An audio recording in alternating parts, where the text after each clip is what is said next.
It's really important for services to review their policies to make sure that they are inclusive and culturally safe for Aboriginal and Torres Strait Islander people.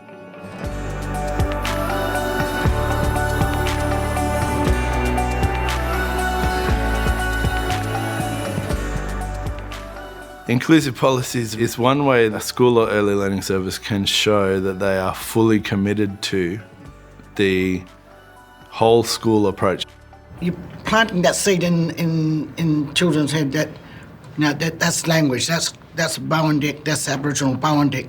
That's the start, so maybe put some signage up around school, whatever the meaning is. Quite often, we don't look at our policies through the lens of inclusion. We're looking at them to make sure that they're meeting requirements, but really it's about taking the time to reflect on that through the eyes of, an Aboriginal and Torres Strait Islander person. And that is where really consulting elders, Aboriginal liaison officers from your local council or consultants can really help to make sure that those policies are inclusive for everyone.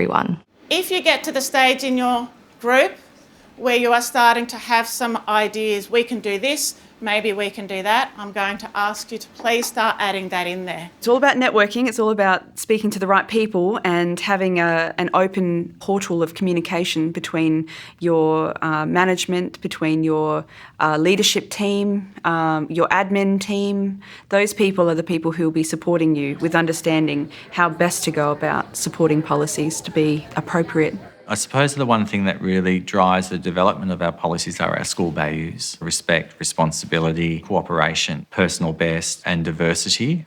In terms of linking that to our RAP, I think that's probably an important next step too. In terms of policies, we've leaned on another few schools as well that we know have RAFs in place, and we've gotten some advice from them, and we've had a look at their policies, and we've sat down and had some discussion with our teachers and with some other Aboriginal elders to make sure that our policies are appropriate. You need to continually revisit and include people in the development of your policies. It's not enough to have two school leaders sit in a closed room, write up a policy document and then have it not change in 25 years. Like everything else, needs to be done in consultation with community, ideally with the children that you're working with and certainly the staff that you're working with. We need to look at things like who we allow to pick up children, the aunties and uncles, and perhaps the role that older siblings play in caring for younger children. Looking at the recruitment of our staff and making sure that we're advertising in Aboriginal media and publications like the Koori Mail, and that our advertisements are encouraging Indigenous people to apply to our services. The bigger question is that if you have Aboriginal children in your community, in your local community, and they're not enrolled and attending your service, then the question becomes, why aren't they here?